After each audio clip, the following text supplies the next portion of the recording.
Can you do a tarot card reading for me? Oh my God, I wish I brought them. Yeah, what is what are you just walking around set looking to do readings Every for people? day. No, they come to me. Oh, interesting. They come to me. You are a witch? I am indeed. The witchiest witch.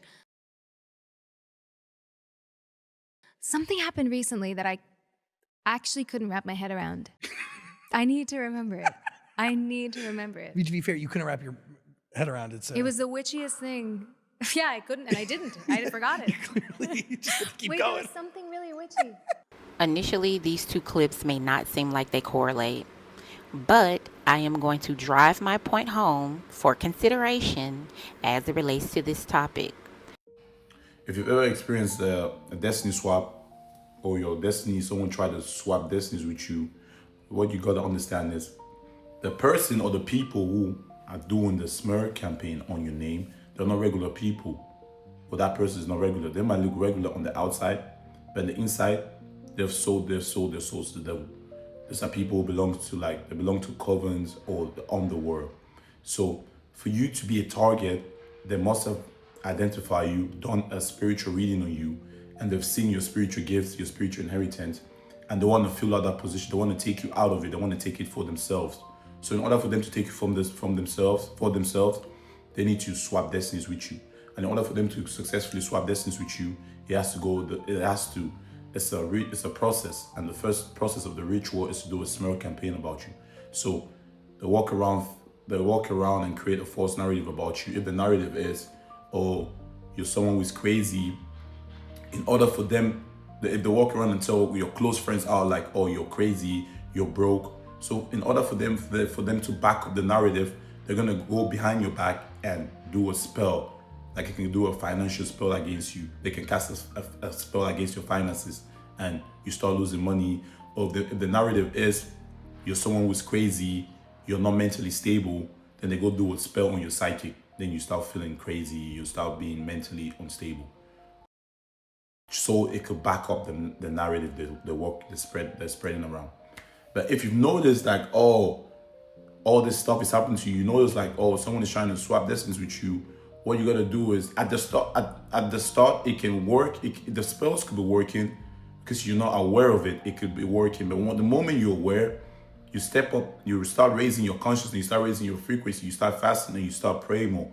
The more you do it, the more you raise your frequency, the more you raise your consciousness, then those spells stop working. So the more they keep sending those spells, it bounces back and goes back to them.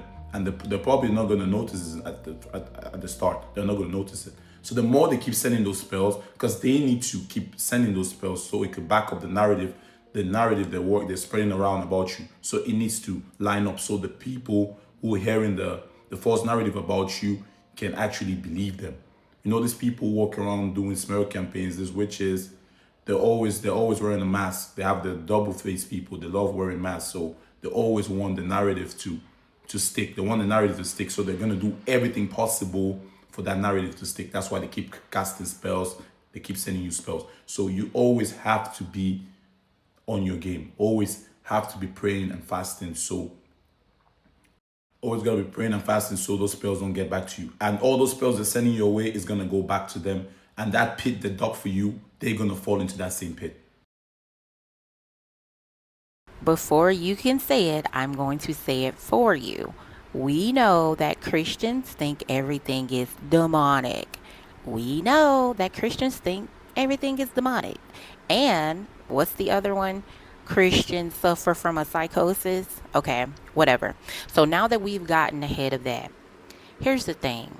People have the right to their own belief systems. We're very well aware of that. And even though people have the right to their belief systems, there used to be a time where when people practiced other forms of spirituality, it was a closed practice. No one knew anything about it because that was the whole purpose of doing it. It was to conceal. Concealing, meaning to hide. But now here we are in 2026, and it is in our faces. Why? There is some type of agenda going on where these people are trying to scratch the ears of people who may be either struggling with faith or people who have no faith to consider the possibility of going this way.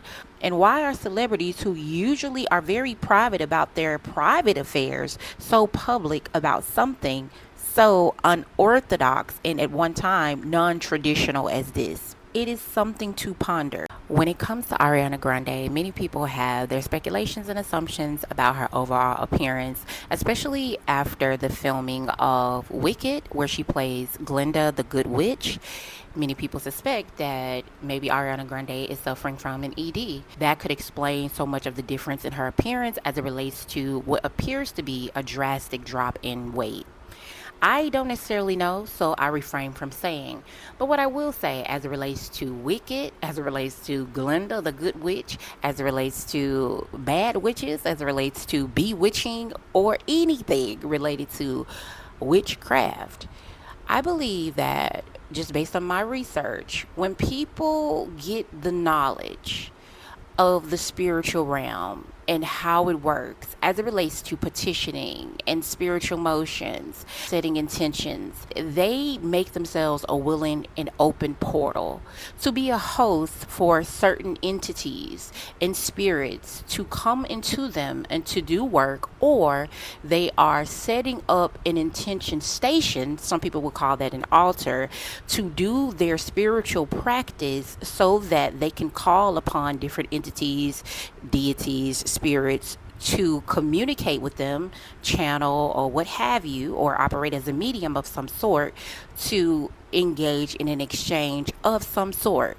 And these spirits could be high or low, light or dark. This is just my speculation based on research. I believe that when some people get occultic knowledge or hidden knowledge, they don't stay on the surface. They decide to go deeper with the desire to communicate further with certain spirits, especially if they want a certain outcome in the material, in the physical world. When I see someone like Ariana Grande being very vocal about her spiritual practice, which is her right, I got to make sure I put that disclaimer out there before somebody say, well, everybody got the right to their, okay, we understand, which is her right to practice whatever she wants to practice.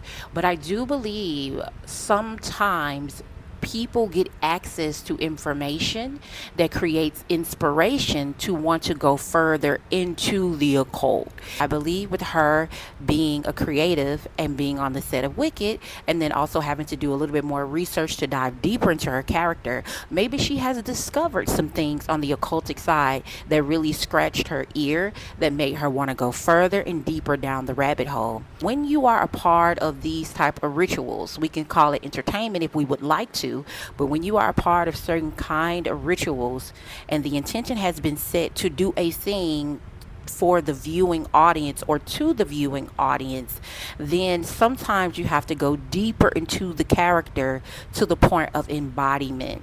And when you go deeper into the character to the point of embodiment, then that means that you have to make yourself a willing host. Did it take you a while? It took me, I mean, I don't really know exactly when I came out of it, but, I went to therapy, what I'm saying? I started talking to people, started unpacking a little bit. And so interesting. I find that so interesting because I think the body doesn't know the difference. I remember, you see how dangerous it is doing that stuff? Yeah, he's doing this to act, but he still was going through some spiritual warfare even after the role was done. And I'm telling y'all, they want you to embrace the occult. The most effective way for people to make themselves a willing host, especially as it relates to the craft, as she has stated, she is a witch, a very witchy witch. So that would mean to be effective at what it is that you want to do in terms of manifestation and the results and outcomes that you desire, then you would have to make your energetic body lighter.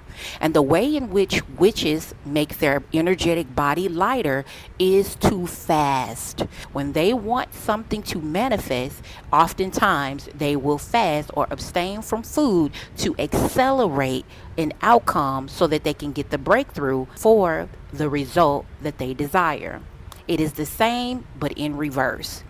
So how does this relate to the second clip that I showed with the guy talking about destiny swapping and having to force the manifestation of the intention, especially as it relates to creating calamity and disadvantages in other people's lives?